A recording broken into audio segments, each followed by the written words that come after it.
Every band has a slightly different presentation, but some over the years have made a name for themselves with an over-the-top image and stage show. We all know the names: Alice Cooper, Kiss, Wasp, Marilyn Manson, Gwar, and many more. In 1968, Black Sabbath released their self-titled debut album and melded horror themes with dark, grinding riffs. They even took their name from an old Boris Karloff movie, but it didn't start there. People like Alice Cooper didn't originate the idea of blending horror and rock music. Back in 1956, Screamin' Jay Hawkins, an American singer, had a hit with I Put a Spell on You.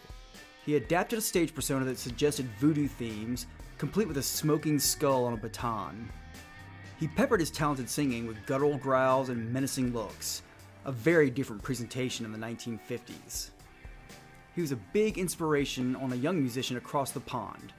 England's David Edward Such started using the name Screaming Lord Such. He had a hit in the mid-60s with Jack the Ripper.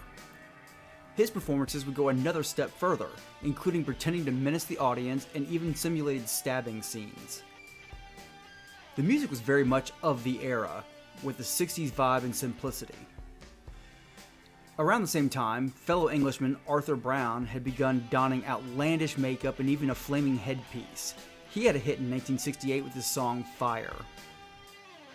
It's not hard to see that the shock rockers of the 70s were heavily influenced, at least visually, with these pioneers of shock rock. The tradition carries on today, some with a horror theme, some just outlandish, but it all started back with Screamin' Jay Hawkins.